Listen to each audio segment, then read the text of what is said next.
আসসালামু আলাইকুম আমার ভাই ও বোনেরা, আশা করি ভালো আছেন। আমি আল্লাহর রহমতে ভালো আছি, আলহামদুলিল্লাহ। আজকে আমি এই যে বাদাম দিয়ে আর চাউল দিয়ে গুঁড়া কুটি দেখাবো। এটার সাথে আর নারিকেল দিব, চিনি দিব। আপনাদেরকে এটা নিয়েছি, এটা একটু লবণ দিয়ে মেখে রেখেছি। চাউলটা তাহলে বাজবে সুন্দর হবে। আর এই যে আমি বাদাম নিয়েছি, এগুলো ভিজে নেব। অন করে দিয়েছি যে বাদামগুলো সুন্দর করে ভেজে নেব। আমি বাদামগুলো ভেজে নিয়েছি, এভাবে এখন পরিষ্কার করে নিচ্ছি।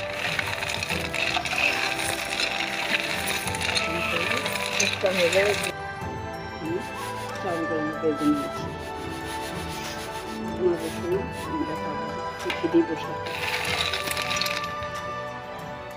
এই যে আমি বাদামগুলো ভেজে পরিষ্কার করে নিয়েছি,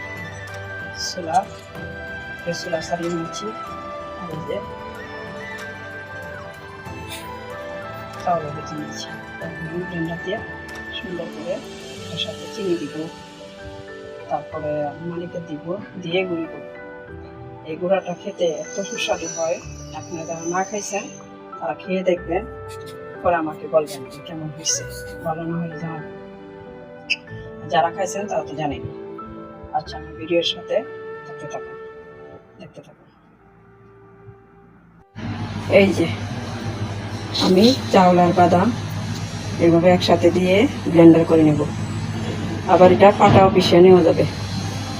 এখানে এই যে আমি চিনি নিয়েছি, পরিমাণ মতো দিব, যেরকম মিষ্টি খাবেন সেরকম দিবেন। আর যতটুকু বাদাম নিয়েছি এর চেয়ে একটু বেশি আমি চাউল নিয়েছি, প্রায় সমান সমানই। আর এই যে আমি এটা হইল নারিকেল দিব সাথে। চিনিটা আপনারা মিষ্টি যেরকম খাবেন সেরকমই দেবেন। নারিকেলটা যে পরিমাণ মতো দিয়ে দিব। এখন আমি এটারে ভালো করে ব্লেন্ড করব, গুঁড়ি করে নেব আর কি।